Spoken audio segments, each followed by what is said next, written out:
শোভাযাত্রা বাংলাদেশের নববর্ষ উদযাপনের সঙ্গে ওতপ্রোতভাবে জড়িয়ে।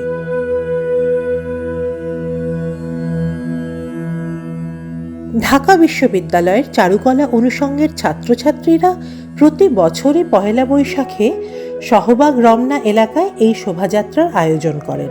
শিক্ষক, শিক্ষার্থী, প্রাক্তনীদের ছাড়াও বিভিন্ন স্তরের, বিভিন্ন বয়সের হাজার হাজার মানুষ এতে অংশ নেন। সঙ্গে থাকে বাংলার ঐতিহ্যবাহী বিভিন্ন প্রতীকী শিল্পকর্ম, নানান রঙের মুখোশ, বিভিন্ন প্রাণীর প্রতিকৃতি, পেপা পুতুল।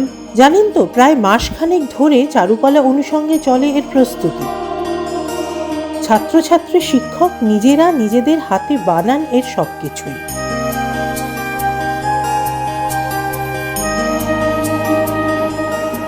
শোভাযাত্রায় এসবের সঙ্গে থাকে ঢাকের বাদ্যি, যার তালে ৮ থেকে ৮০ মেতে ওঠেন সকলেই। বাদ যান না দূর দেশ থেকে আসা পর্যটকরা।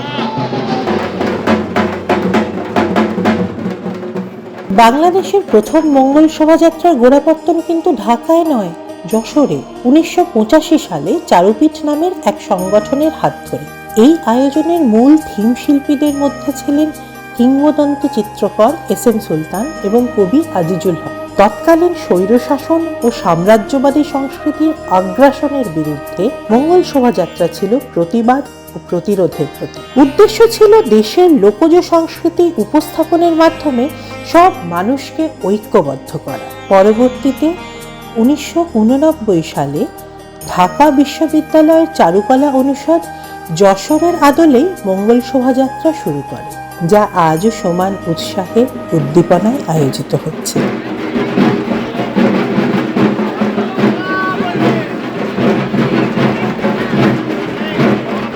এই অনন্য উদযাপন পেয়েছে জাতিসংঘের স্বীকৃতিও। ২০১৬ সালের ৩০শে নভেম্বর ইউনেস্কো বাংলাদেশের মঙ্গল শোভাযাত্রাকে বিশ্বের গুরুত্বপূর্ণ অধরা সাংস্কৃতিক ঐতিহ্যের তালিকায় অন্তর্ভুক্ত করে।